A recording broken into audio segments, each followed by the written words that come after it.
Nobel शांति पुरस्कार अक्सर विवादों में रहता है। क्यों? शांति की परिभाषा साफ नहीं है। शांति किसे कहते हैं?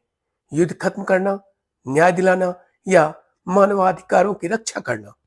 क्या आप जानते हैं एडोल्फ हिटलर को भी नोबेल प्राइज के लिए नामांकित किया गया था, हालांकि उन्हें यह पुरस्कार नहीं दिया गया। शांति की परिभाषा अक्सर वेस्टर्न कंट्रीज और थर्ड वर्ल्ड कंट्रीज के लिए अलग अलग होती है।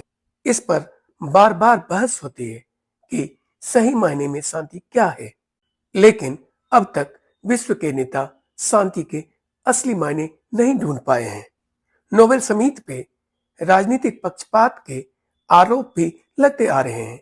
नोबेल समिति नॉर्वे में बनती है और उसके 5 सदस्य नॉर्वेजियन सांसद द्वारा चुने जाते हैं। कई बार आरोप लगता है कि नोबेल समिति पर पश्चिमी देशों या यूरोप की राजनीतिक सोच का ज्यादा असर रहता है। नोबेल प्राइज के चयन में पारदर्शिता की कमी साफ साफ दिखती है। नोबेल प्राइज के लिए नामांकन और इसकी चर्चा की जानकारी 50 साल तक गुप्त रखी जाती है। इससे यह समझना मुश्किल हो जाता है कि कौन नामांकित हुआ और क्यों किसी को चुना गया या छोड़ा गया। इतिहास में कई ऐसे नोबेल पुरस्कार की घोषणा हुई है जो विवादित लगते हैं। उदाहरण के लिए यूएस प्रेसिडेंट हेनरी किसिंगर को 1973 में वियतनाम युद्ध रोकने के लिए पुरस्कार मिला, लेकिन उन पर बमबारी और तानाशाही को समर्थन देने के आरोप थे। हालांकि उन्होंने नोबेल प्राइज लेने से मना भी कर दिया था। यासर अराफात को 1994 में इजराइल फिलिस्तीन शांति समझौते के लिए नोबेल शांति सम्मान मिला, लेकिन इससे पहले पश्चिमी देश उन्हें आतंकवादी कहा करते थे।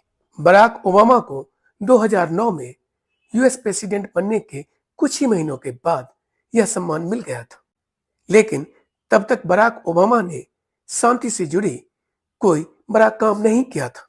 आखिर क्यों है विवादित मारिया कोरिना मचाडो 2025 की नोबेल शांति पुरस्कार विजेता? मचाडो वेनेजुएला की प्रमुख विपक्षी नेता है। उन्होंने लोकतंत्र, स्वतंत्र चुनाव और मानवाधिकारों के लिए काम किया है, लेकिन उनका चुनाव ऐसे समय में हुआ है जिस समय वेनेजुएला की सरकार और विपक्ष के बीच गहरा तनाव चल रहा है। मचाडो ने गाजा में इजरायल के आक्रमण का खुलकर समर्थन भी किया था। इसलिए सवाल उठना लाजमी है कि आखिरकार शांति की परिभाषा है क्या? सवाल यह नहीं है कि नोबेल शांति पुरस्कार